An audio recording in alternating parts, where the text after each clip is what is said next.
ಉಮೇಶ್ ಜಾಧವ್ ರಾಜೀನಾಮೆ ಅಂಗೀಕಾರ ಕಷ್ಟ. ಹುಬ್ಬಳ್ಳಿಯಲ್ಲಿ ಮಾಜಿ ಸಿಎಂ ಸಿದ್ದರಾಮಯ್ಯ ಅವರು ಹೇಳಿಕೆಯನ್ನ ನೀಡಿದ್ದಾರೆ. ಉಮೇಶ್ ಜಾಧವ್ ಕಾಂಗ್ರೆಸ್ ಪಕ್ಷದಿಂದ ಗೆದ್ದಿದ್ದಾರೆ.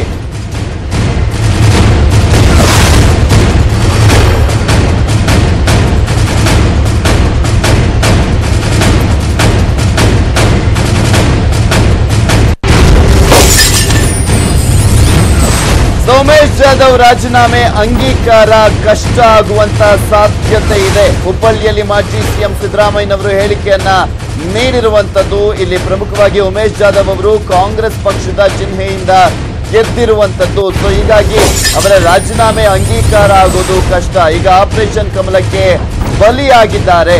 ಜಾಧವ್ ಸೇರಿ ಮೂವರ ವಿರುದ್ಧ ದೂರನ್ನ ನೀಡಿದ್ದೇನೆ, ಪಕ್ಷಾಂತರ ನಿಷೇಧ ಕಾಯ್ದೆಯಡಿ ದೂರನ್ನ ನೀಡಿದ್ದೇನೆ ಅಂತ ಮಾಜಿ ಸಿಎಂ ಸಿದ್ದರಾಮಯ್ಯನವರು ಮಾತನಾಡಿದ್ದಾರೆ.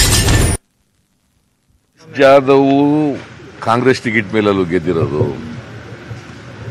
ಈಗ ಅವರು ರಾಜೀನಾಮೆ ಕೊಟ್ಟಿದ್ದಾರೆ.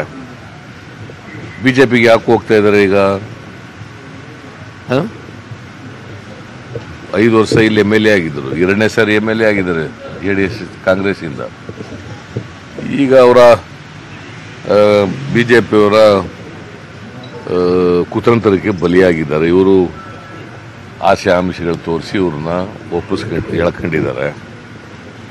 ಆಪರೇಷನ್ ಕಮಲ ಅಂತ ಹೇಳ್ತಾರಲ್ಲ ಬಿಜೆಪಿಯವರು, ಅದಕ್ಕೆ ಬಲಿಯಾಗಿದ್ದಾರೆ.